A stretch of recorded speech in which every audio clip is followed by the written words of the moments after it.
This is the CBS News Special Report. I'm Tony DeCopel. We are coming on the air because we are just moments away now from regaining signal, regaining contact with the 4 astronauts who have been out of communication range from Mission Control and from all of us for nearly 40 minutes now as they conduct their historic flyby of the moon. The astronauts just made their closest approach to the lunar surface and reached their furthest point from Earth, setting a new record in the process. The Artemis II crew is currently taking part in an approximately 7-hour lunar observation period, getting some of the best views humanity has ever had of the far side of the moon. Let's go to senior national correspondent Mark Strassman, who is at NASA's Johnson Space Center. Mission Control for Artemis II has been following every step of this. Mark, what are you thinking about now? Well, I'm thinking that the crew, the only people they can talk to at this point are the 4 people in the cabin. They can't talk to anybody else. They have 40 minutes of radio silence that essentially began with Earth set, which is when the Earth disappears below the lunar horizon. The signal drops. There's no more line of sight with Earth, and so you can't communicate. Right before that happened, Mission Control wished them Godspeed, and astronaut Victor Glover said, we love you from the moon, and to all of you down there on Earth and around Earth. So, and the crew and Houston responded, we'll see you on the other side. So that's what we're waiting for now, Tony, is we're waiting to see them on the other side. It lasts for about 40 minutes, and then we'll have Earthrise when the Earth will reappear above the lunar horizon. Then the line of sight will reestablish, the communication will reestablish, and we can't wait to hear what the crew has to say and what Houston has to say in response. All of this is predictable. All of this is expected. No one is worried about it, but it's still, for the rest of us, I think, a moment of suspense. It's pretty cool. Joining me now to understand it a little bit more deeply are former NASA astronaut Katie Coleman. Katie has been to space 3 times, twice on the space shuttle, once on the Russian Soyuz capsule, along with Kristen Fisher, who is a space journalist and founder of Endless Void Studios. Katie and Kristen, thank you very much for joining us. Michael Collins, astronaut on the mission in '69, he talked in a memoir about what it's like to be in this situation where you can't contact Earth. And he said it's not scary. He didn't feel fear, but he did feel a profound sense of aloneness. Does that make sense to you? Well, yes and no, in that I orbited the Earth. And I felt what the realization for me was that home was just bigger than we thought. I always thought I'd go to space, I'd be far away, but I felt really just like everybody was right there, just below.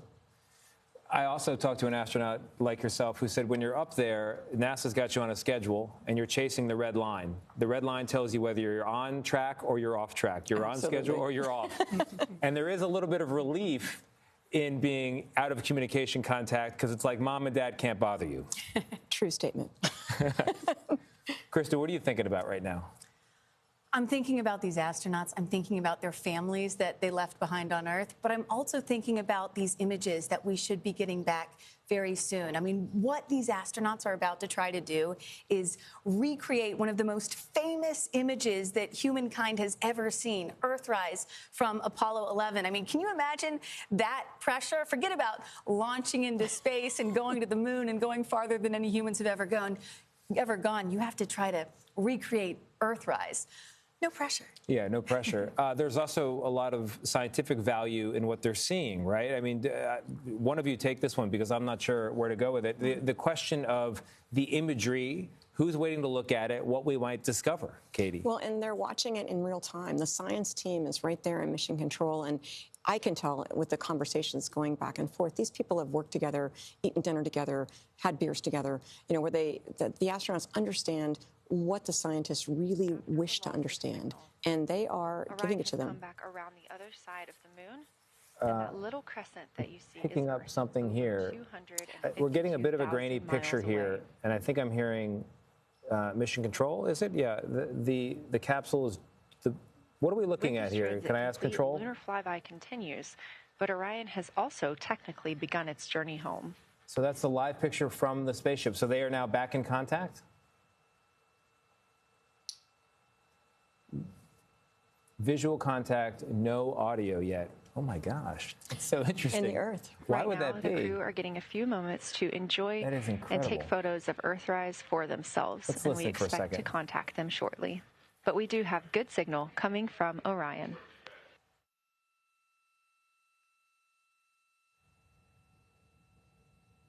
It really is. I think they're going to be wistful on the way home. I mean, they've been with the moon all day today, and they've been on their way to the moon for days and days. Yeah. And now they're going to start going further away from it. Yeah. Oh, that is an amazing turning point. It still takes days to get home. They're in the control of the moon at the moment, right? They're in the gravitational influence. The sphere of influence of the moon. They've reached that furthest point. We're getting an image of them. They're going to come around the moon, and Katie, as you point out, they'll reach that magical point where they start exiting this view from inside the view of the moon Orion spacecraft, and start heading toward Earth again. Instead of being further away, it's going the other direction. Yeah, and look, we've got images of the astronauts inside the spacecraft now. It's dark because they've been taking photos, so they didn't want to get any glare on the windows. But I think we've got, that's a pretty good sign that the crew is alive and well after venturing around the far side of the moon. They do not look like they have missed us. No, they don't. No. Not even for a minute. No, they're not reaching for their iPhones like they just landed on a flight to look up who texted me. I mean, it's a really hard day, actually. They're focused. There's a set of targets, and they really know the people that are waiting for that data. Hold on, comm check. Let's listen in. Integrity, we have you loud and clear. How many?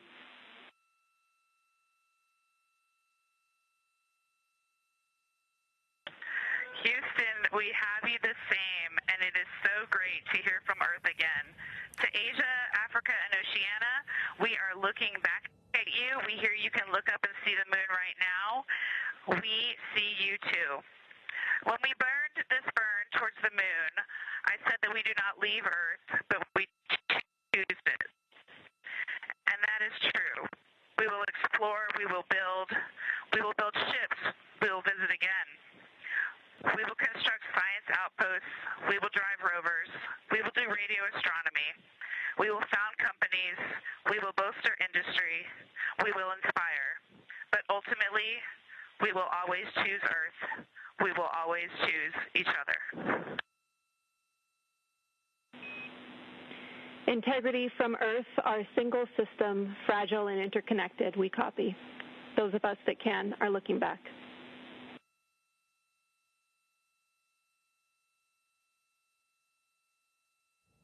Do we have it? 40 minutes or so. We are happy to say we cut copy. off from all of humanity, and they're happy to say they now copy. Those were beautiful words, those first words back. Both of you, big smiles, Katie, Kristen. I mean, like, the reaction. Exactly. Well, Kristen, you had the biggest reaction, I think. What were you thinking? I've been waiting for this moment my whole life. I've heard about the Apollo mission since I was a little girl, and I guess there was a part of me that was worried I was never going to see this, you know? And I've got goosebumps. I can't believe the United States has finally done this. And to hear Christina's words there, this is not just a flyby around the moon. This is only the beginning. This is the beginning of building a base on the moon that humans are going to live on permanently. I mean, what a time to be alive. Yeah. It's like a relay race where we're all focusing on this mission, and of course we're going to continue to focus until they're safely home. But I mean, they are relay person number one, and there is a person waiting at the start line for them to pass the baton. And you know, spacecraft are being built. The plans are being made to pick up the pace and do more of the tests that you could do, like rendezvous, how to bring the spacecrafts together. They did a lot of testing of Orion on this mission to understand how to then dock on the next missions, you know, in around the Earth. So, I mean, people are ready to go. And it's always been a privilege to be part of, I'm retired from NASA, but to be part of that family where exploration is just like breathing to them. I mean, the many thousands of minds that have contributed in big ways and small to what we just witnessed, and will continue to the next chapter. It's amazing. They set a record, right? Furthest point that humans have ever traveled. And in that very moment, what did they say? We hope it's a short-lived record. That's a unique kind of goal, unique kind of people. Reid had a really interesting way of saying that, where he said, if our mission ends up being, you know, on the road of exploration to settling on the moon, if our mission ends up being sort of just like a little step up on the curb to everything else that follows, then we'll have done our job. Yeah, well, I think they've done their job. Someone who's been doing this job of thinking about and writing about and analyzing space and our mission there is Bill Harwood, and he joins us now. Bill, what are your thoughts this evening? because of that eclipse, Orion... You know, it kind of reflects what our guest thought. You know, I was really struck by what a moment this must have been for this crew. I totally agree with Kristen. And, you know, the astronauts will always tell you they're focused on the job, and I have no doubt while they were sailing behind the moon, they were busy with their scientific checklist, their photography, their audio communications, or recordings, I should say. But they had to take a minute just to reflect on where they were. You know, I said before launch that I've never looked at the moon before and thought of it as a destination. And that's what it is. It's a destination. It's not just something familiar in the sky to those of us down here on Earth. And this crew really showed that. And, of course, I'm also on the edge of my seat waiting to see what their imagery shows and what sort of pictures and science they might have gathered on this flight. But to me, it's a human story. It's people who have devoted their lives to this and achieving a goal that, if you think about it, it's incredible, really, to think about doing this and flying out to the moon. Yeah, it's really something. It really is truly something. Katie, he mentions they've got to pause, those 4 astronauts up there, and think about the accomplishment, the moment. How do you come back to anything like normal life? How do you push a cart down the aisle of the grocery store looking for the cereal you like after that? It happens, you know, I mean, even up on orbit, you get calls about, you know, where is this, you know, in the house. For them, I mean, they represent so many of us, and I think for them and their families, it's been a long but wonderful journey. Mm-hmm. It's I think we should remember that they need to belong to their families a bit, just because that, I mean, that's really part of coming home and really being there for them. Yeah. When we talk about how hard this has been and how many things have to go right and how many people designed it and built it and are monitoring, for every seat in mission control in Houston or launch control or your control room, there's a family back home that is making things work so that the mission can be accomplished. Kristen, we talk about military families. I suppose it's also true, based on what Katie just said, that there's basically astronaut families as well, and you were in one. You were the daughter of 2 astronauts. Yes. What's it like knowing that there are other kids like yourself waiting for mom and dad who are right now in space? You know, I was only 15 months old when my mom flew in space, 2 years old when my dad flew, so I don't remember that. I was so nervous for Reed Weissman's children, Victor Glover's children, Jeremy Hansen's family, to watch your parent not just go on a trip, but leave Earth. I mean, how many other professions are there out there where you're literally counting down to the moment of a very dangerous thing, right? It's a very unusual thing to watch as a family member, watching your loved one go up and do that. And so I'm just glad I wasn't old enough to have to watch my parents go to space when I was old enough, like your son, Katie. Right. One of our sons was at the launch as well, and he was remarking that it was an emotional moment for him, just because he empathizes with the other families. And it is really emotional. It's emotional whether you're deeply connected to it or just another human being on the planet. You see it, and I think people are overwhelmed when they witness it live, even when they just watch at home. And I was there down in Florida with Mark Strassman, who I want to go back to now. Mark, closing thoughts here as you watch the beginning of loss of contact and then its return? Well, I think this crew has earned some downtime, which they're going to get tomorrow. They're going to do some manual flying. They're going to do some more testing, and then basically they're heading home for a splashdown off the coast of San Diego.